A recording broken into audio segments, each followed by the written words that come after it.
வணக்கம். என்னுயிரே செல்லம்மா கதையில் உங்களுடன் இணைவது நான் குமுதா மகேஷ். ஆற்றில் சந்தோஷமாக விளையாடி கொண்டிருந்த ரதி வழுக்கு பாறையில் கால் வைத்து கீழே விழுந்து தண்ணீருக்குள் மூழ்கி கொண்டிருந்த வேளையில் அவளால் கத்தி உதவிக்கு யாரையும் அழைக்க முடியவில்லை. ஆபத்து என்றதும் ரதியின் கண்களும் மனதும் தேவாவைத்தான் தேடியது. அவள் தேடல் அவனுக்கும் புரிந்ததோ என்னவோ. நண்பனுடன் பேசிக்கொண்டே திரும்பியவன் ஒரு நொடி திடுக்கிட்டு போனான். சற்றும் தாமதிக்காமல் நீருக்குள் பாய்ந்து நீந்தியவன் ரதி இருக்கும் இடத்தை அடைந்து அவளை தன் இரும்பு கரங்களால் அள்ளி எடுத்து கொண்டான். மேல் மூச்சு கீழ் மூச்சு வாங்கியது அவளுக்கு. தண்ணீருக்குள் மூழ்கியதில் ஆற்று நீர் அவள் சுவாச குழாயிலும் உணவு குழாயிலும் ஊடுருவி இருக்க மூச்சு விட முடியாமல் திக்குமுக்காடியவளுக்கு புற ஏறி இருமலும் வந்துவிட, ஒன்றும் இல்லை, பயப்படாத, ரிலாக்ஸ் என்று அன்பாய் கூறியவனின் முகத்தை ஏறிட்டு பார்த்தவளுக்கு அவள் பூட்டு போட்டு வைத்திருந்த காதல் மடை திறந்த வெள்ளமாய் எட்டி பார்க்க ஆறுதலாய் அவன் நெஞ்சில் சாய்ந்து கொண்டாள். பயத்திலேயே பெரிய பயம் தண்ணீருக்குள் மூழ்கி மூச்சடைக்கும் பயம்தான் என்பதை கேள்விப்பட்டிருக்கிறாள். இன்றுதான் அதை முதன்முறையாக அனுபவித்து உணர்ந்திருக்கிறாள். தண்ணீரில் மூழ்கி பயந்து நடுங்கிக் கொண்டிருந்தவள் கொஞ்சம் சுதாரித்து தன்னை ஆசுவாசப்படுத்தி கொள்ளட்டும் என்று அவளை அணைத்திருந்த தேவா அமைதியாக நிற்க தேன்மொழியும் வந்துவிட்டாள். அவளும் கொஞ்சம் பயந்துதான் போயிருந்தாள். மாமா, அக்காக்கு ஒன்றும் ஆகலையே? அவள் குரல் பதட்டமாய் ஒலிக்க, ஒன்றும் இல்லை, ஷீ இஸ் ஃபைன். நீ இதை பற்றி வீட்டில் யாருக்கிட்டையும் எதுவும் சொல்ல வேண்டாம், பாட்டி ரொம்ப பயந்துடுவாங்க. தேவா தேன்மொழிக்கு எச்சரிக்கை கொடுக்க, நான் யார்கிட்டையும் சொல்ல மாட்டேன், அம்மாக்கு தெரிஞ்சா அவ்வளவுதான், என்னையும் நீச்சல் கற்றுக்க விடாது. ரதியை அழைத்து சென்று ஓரமாக மணலில் உட்கார வைத்தான். தேன்மொழியிடம் இருந்த துண்டை வாங்கி அவளுக்கு போர்த்தி விட்டான். ரதியின் விழிகளோ அவனை விட்டு அகலவே இல்லை. அவனும் இப்போதுதான் கொஞ்சம் நிம்மதி பெருமூச்சு விட்டான். அவள் தண்ணீருக்குள் மூழ்கி கொண்டிருப்பதை பார்த்த நேரத்தில் அவன் உயிர் அவனிடம் இல்லை, துடித்து விட்டான். அவன் அவளை தன் உயிராக நினைக்க ஆரம்பித்து பல நாட்கள் ஆகியிருக்க அதை அவளிடம் சொன்னால் அவள் அதை ஏற்றுக்கொள்வாளா என்ற பயம் அவனுக்கு. ஒருவேளை எனக்கு உங்களை பிடிக்கல, இந்த வீடு பிடிக்கல, இங்கே இருக்க பிடிக்கல என்று சொல்லிவிட்டால் என்ன செய்வது? எல்லா விஷயத்திலும் தைரியமாக இருக்கும் ஆண்மகனுக்கு தன் காதலை சொல்ல தைரியம் இல்லாமல் போனது வேடிக்கைதான். தலை ஈரமா இருக்கு, இந்தா துவட்டிக்கோ. அவன் துண்டை எடுத்து கொடுக்க அவள் அசையாமல் உட்கார்ந்திருந்தாள். தேனு என்று அவன் கண்களை காட்ட தேன்மொழி அவள் கூந்தலை துவட்டி விட்டாள். ஈரம் காய்ந்ததும் கூந்தலை ஒன்றாக சேர்த்து நேர்த்தியாக ரப்பர் பேண்ட் போட்டு விட்டாள். தேவாவின் போன் அடித்தது. பாட்டி தான் அழைத்திருந்தார். தேவா, 2 பேரும் கிளம்பிட்டீங்களா? சீக்கிரமா வாங்க, குளிச்சுட்டு தேன்மொழி வீட்டுக்கு சாப்பிட போகணும், பிறகு அங்கிருந்து எல்லாரும் கோயிலுக்கு போகணும் என்று பாட்டி சொல்ல ரதியை அழைத்து கொண்டு வீட்டிற்கு சென்றான் தேவா. குளித்து கிளம்பி எல்லோருமாக தேன்மொழி வீட்டிற்கு சென்று அங்கு காலை உணவை முடித்து கொண்டு கோயிலுக்கு சென்றார்கள். பேச்சு துணைக்கு தேன்மொழி இருந்ததால் ரதி கொஞ்சம் இயல்பாக இருந்தாள். திருவிழாவின் சூழ்நிலை அவள் மனதை மாற்றி இருந்தது. இப்போது தேவாவிற்கு மனது கொஞ்சம் ஆறுதலாக இருந்தது. சாமி தரிசனம் முடிந்ததும் மதியம் தடபுடலான கிராமத்து கறி விருந்து. மாலை தேன்மொழியின் குடும்பமும் பாட்டி வீட்டிற்கு வந்துவிட எல்லோரும் ஒன்றாக சேர்ந்து பேச்சு, சிரிப்பு, அரட்டை என்று சந்தோஷமாக நேரம் கழிந்தது. இரவு 9 மணிக்கு பொம்மலாட்டம், பொய்க்கால் குதிரை ஆட்டம், கூத்து என்று கிராமத்து திருவிழா கேளிக்கை நிகழ்ச்சிகள் ஆரம்பமாக இருக்க ஊர் மக்கள் அனைவரும் கோயிலை சுற்றி இருந்த மைதானத்தில் குழுமியிருந்தார்கள். யசோதாவிற்கு பக்கத்தில் தேன்மொழியின் அம்மா, அடுத்து ரதி, தேன்மொழி, பாட்டி என்று எல்லோரும் வரிசையாக மைதானத்தில் அமர்ந்திருக்க கூத்து கட்டுபவர்கள் வர 1/2 மணி நேரம் காலதாமதம் என்ற அறிவிப்பு வர எல்லோரும் நிகழ்ச்சி ஆரம்பமாவதற்காக காத்திருந்தார்கள். அண்ணி, நான் உங்ககிட்ட காலையிலேயே கேட்கணும்னு நினைச்சேன். தேவாவுக்கும் தாராவுக்கும் கல்யாணம் பண்ண போறதா பேசிட்டு இருந்தீங்க. இப்ப திடீர்னு தேவா யாரோ ஒரு பொண்ணை கல்யாணம் பண்ணிக்கிட்டான்னு சொல்றீங்க. 2 பேரும் காதலிச்சு ஆசைப்பட்டு கல்யாணம் பண்ணிக்கிட்டாங்களா? தேன்மொழியின் அம்மா யசோதாவின் காதை கடிக்க, நல்லா சொன்னப்போ, ஆசைப்பட்டு கல்யாணம் பண்ணிக்கிட்டாங்களா? அவங்க 2 பேருக்கும் நடந்ததுக்கு பேரு கல்யாணமே இல்லை என்று யசோதா சொல்ல, என்ன நீ இப்படி சொல்றீங்க? அப்போ இந்த கல்யாணத்துல என்னதான் நடந்துச்சு? அவர்கள் இருவரும் பேசிக்கொண்டது பக்கத்தில் உட்கார்ந்திருந்த ரதியின் காதிலும் நன்றாகவே விழுந்தது. அத்தை என்கிட்ட தேவாவுக்கு அந்த பொண்ணை ரொம்ப பிடிச்சு போச்சு, அதனால கல்யாணம் பண்ணிக்கிட்டான்னு சொன்னாங்க. தேன்மொழியின் அம்மா குழப்பமாக கேட்க, அம்மாவுக்கு விஷயம் தெரியாது, அதனால தான் அப்படி சொல்லியிருக்காங்க. உண்மையிலேயே என்ன நடந்துச்சுன்னா என்று தேவா ரதி இருவரின் திருமண ரகசியத்தை தேன்மொழியின் அம்மாவிடம் யசோதா சொல்ல, என்ன நீ இப்படி ஒரு விஷயம் நடந்திருக்கு? அதிர்ந்து போய் கன்னத்தில் கை வைத்து கொண்டாள். அப்போ தாரா படிப்பு முடிஞ்சு வந்ததும் தேவா தாரா கல்யாணத்தை நடத்த போறீங்களா? இந்த பொண்ணு கதி என்று அவர் கேட்க, நீ வேற, அவளுக்கும் இந்த கல்யாணத்தில் விருப்பமே இல்லை. அவளே விட்டா போதும் அவங்க வீட்டுக்கு ஓடிடலாம்னு இருக்கா. கொஞ்ச நாள்ல அவளே அவங்க வீட்டுக்கு போயிடுவா. தாரா படிப்பு இந்த வருஷம் முடிய போகுது. அவள் வந்த உடனே தடபுடலாக கல்யாணத்தை நடத்த போகிறோம். தேவா கல்யாணத்துக்கு கூப்பிடலைன்னு அண்ணன் கூட என்கிட்ட கோவிச்சுக்கிட்டாரு. அவர்கிட்ட சொல்லுங்க, உங்கள் எல்லாரையும் முன்ன வச்சு தான் தேவா தாரா கல்யாணம் நடக்க போகுதுன்னு. யசோதா சந்தோஷமாய் பேசி கொண்டிருக்க ரதிக்குத்தான் கண்களில் கண்ணீர் அணை கட்டி நின்றது. அந்த இருளில் யாருக்கும் தெரியாமல் கண்களை துடைத்து கொண்டாள். அதற்கு பிறகு தேவா ஒட்டி ஒட்டி வந்தாலும் ரதி விலகியே இருந்தாள். என்ன ஆச்சு இவளுக்கு? ஏன் சரியா கூட பேச மாட்டேங்கிறா என்று யோசித்த தேவா அவளிடமே கேட்டுவிட்டான். என்னாச்சு? ஏன் ஒரு மாதிரியா இருக்க? யாராவது உன்னை ஏதாவது சொன்னாங்களா? அவள் பதிலோ இல்லை என்ற தலையசைப்பாய் மட்டுமே இருந்தது. அதற்கும் வாய் திறக்கவில்லை. அவள் பேசவில்லை என்றதும் இன்னும் டென்ஷனாகி போனான் தேவா. வாயை திறந்து பதில் சொன்னா மேடம் வாய்க்குள்ள இருக்கிற முத்தெல்லாம் கொட்டிடுமா? அவன் கோபமாய் கேட்க, அதற்கும் அவள் அமைதியாகவே இருந்தாள். அவள் அவனிடம் சகஜமாக இல்லையே என்ற கோபம் அவனுக்கு. அவன் அவளை விட்டு தூர போய் விடுவானோ என்ற பயம் அவளுக்கு. ஊரில் திருவிழா முடிந்து இன்றோடு 4 நாட்கள் ஆகிவிட்டது. தேவா ரதியை சகஜமாக்குவதற்கு பல முயற்சிகள் செய்து பார்த்தான். ஆனால் எதுவும் பலன் தரவில்லை. ரதி இருந்த இடம் தெரியாமல் இருந்தாள். யாரிடமும் அதிகம் பேசுவதில்லை, சிரிப்பதில்லை. சென்னையில் இருந்த வரைக்குமாவது அவனிடம் சண்டை போடுவதற்காக என்று வாயை திறப்பாள். இப்போது அதுவும் இல்லை. என்னவோ போல் இருந்தது அவனுக்கு. பைத்தியம் பிடிக்காத குறைதான். வெளியில் எங்காவது அழைத்து சென்றால் சரியாகி விடுவாள் என்று நினைத்து அவன் கூப்பிடும்போது அவள் அதையும் நிராகரித்தாள்.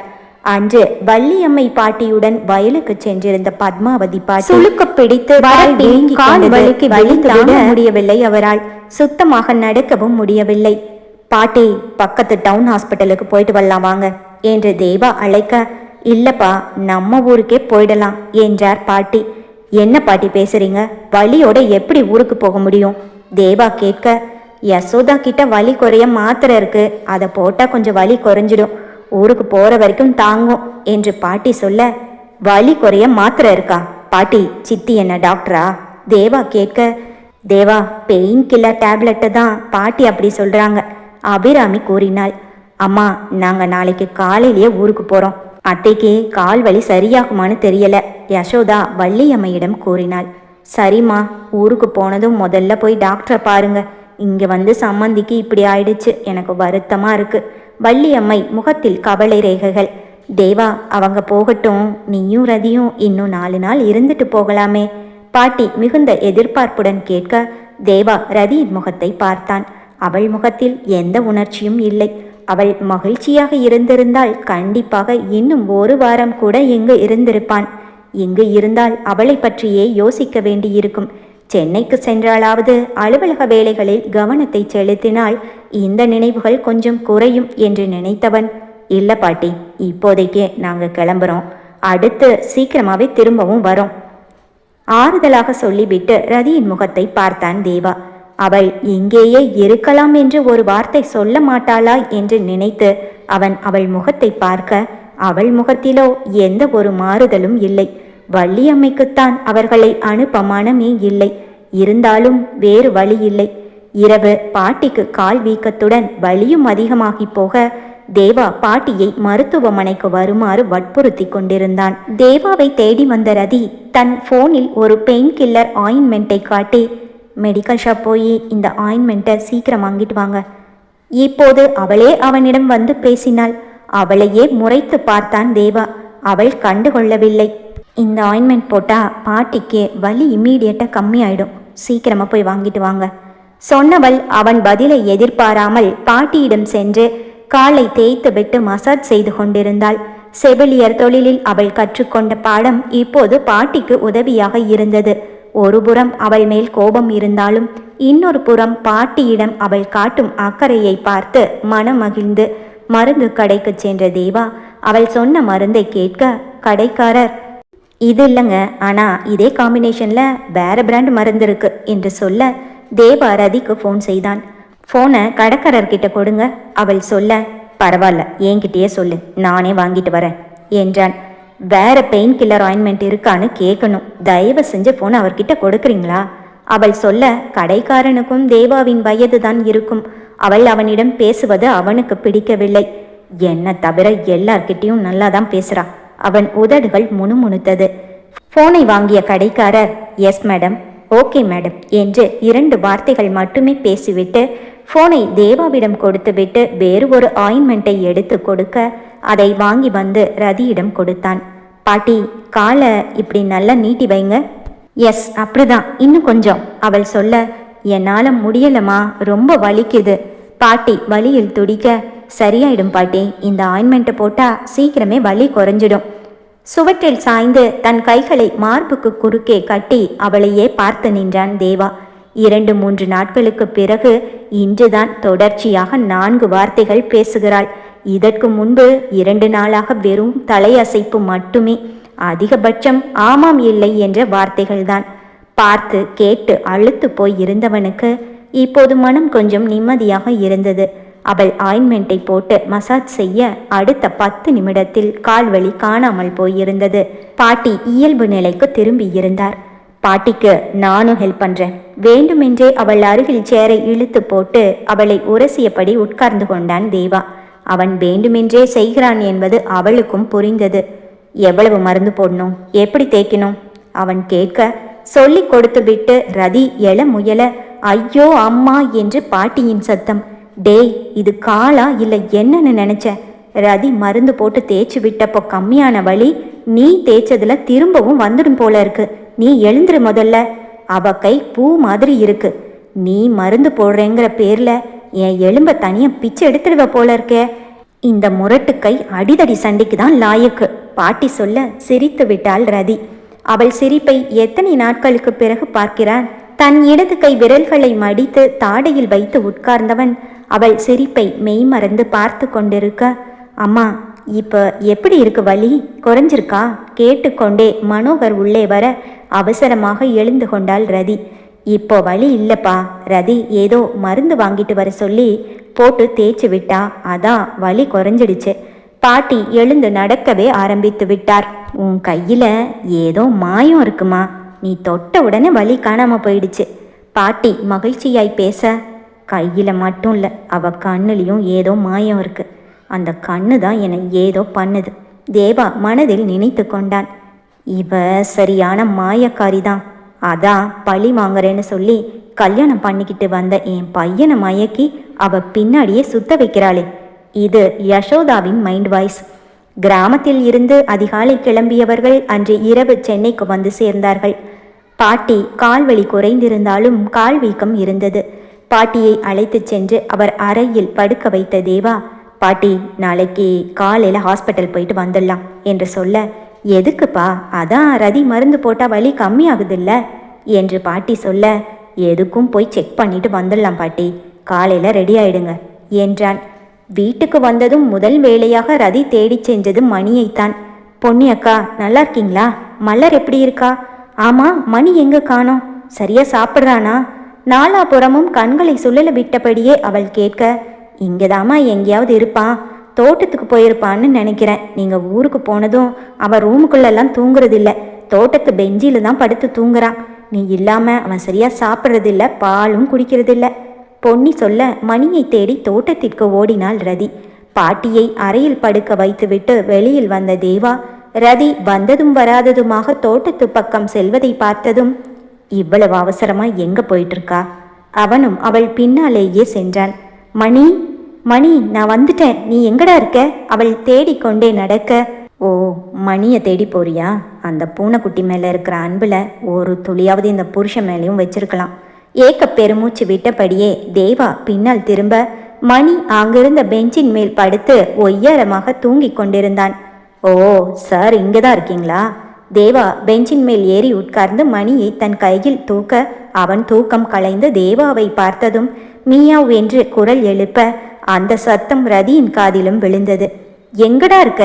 சத்தம் வந்த திசையில் அவளும் வர தேவாவின் கையில் இருந்த பூனையை பார்த்ததும் முகம் மலர்ந்து ஓடி வந்தாள்.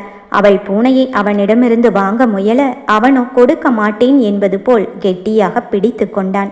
அவள் அமைதியாக நின்று அவனை பார்த்து முறைக்க, இந்தா உன்னோட மணி என்று பூனையை அவள் கையில் கொடுத்தான். என்னடா, நான் தனியாக உன்னை விட்டுட்டு போயிட்டேன்னு என் மேலே கோபமா? சரியா சாப்பிட மாட்டேங்கிறியாமே, பாரு எப்படி அழிச்சு போயிட்ட. நீ ஒழுங்கா சாப்பிட்டாதான் நான் உன்னை தூக்குவேன். கொஞ்சியபடியே அவள் நடக்க அவளை பார்த்தபடியே பின்னால் நடந்தான் தேவா. இத்தனை நாள் அரையும் குறையுமாக சாப்பிட்ட பூனை இன்று அவள் கையால் உணவு கிடைக்கவும் மூக்கு முட்ட சாப்பிட்டது. அன்று மாலை தேவா அலுவலகம் முடிந்து வீட்டிற்கு வந்தான். ஹாலில் உட்கார்ந்திருந்த மனோகர், தேவா அம்மாவை பார்க்கறதுக்காக டாக்டர் 6 மணிக்கு வராராம் என்று சொல்ல, ஆமாம், ஃபிசியோதெரபிஸ்ட் டாக்டர் இன்னைக்கு வரதா சொல்லியிருந்தாரு, நான் மறந்தே போயிட்டேன். தன் நெற்றியை சுருக்கி யோசித்தவன் தந்தையுடன் உட்கார்ந்து பேசிக்கொண்டிருக்க, தம்பி டாக்டர் வந்தாச்சு என்று பொன்னி சொல்ல பாட்டியின் அறைக்கு சென்றான் தேவா. ஹலோ டாக்டர், நான் தேவா என்றான்.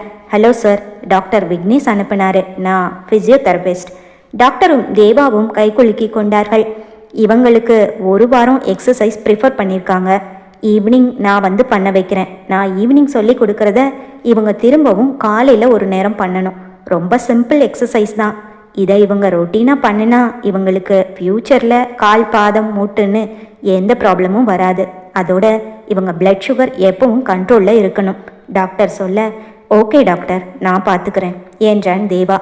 அன்று முதல் நாள் என்பதால் பாட்டிக்கு சில அடிப்படையான பயிற்சிகளை மட்டும் செய்து காட்டிவிட்டு, பாட்டி இதை நீங்கள் நாளைக்கு காலையிலையும் செய்யணும் என்று சொன்ன மருத்துவர், தேவா பாட்டியுடைய ரிப்போர்ட்ஸ் எல்லாம் நான் பார்க்கணும் என்று சொல்ல, கண்டிப்பாக டாக்டர்.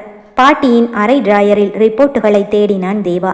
பாட்டி, அந்த ரிப்போர்ட்ஸ் இருந்த ஃபைல் எங்கே இருக்கு? நேற்று ரதி தான்ப்பா அதெல்லாம் எடுத்து பார்த்துட்டு இருந்தா என்று பாட்டி சொல்ல, ரதிக்கு ஃபோன் செய்த தேவா, பாட்டி மெடிக்கல் ரிப்போர்ட்ஸ் எல்லாம் எங்கே வச்சிருக்க என கேட்க, ஓ சாரி, என்கிட்ட தான் இருக்கு, பார்க்கலான்னு ரூம்க்கு எடுத்துகிட்டு வந்தேன், இதோ இப்போவே எடுத்துகிட்டு வந்து கொடுக்குறேன்.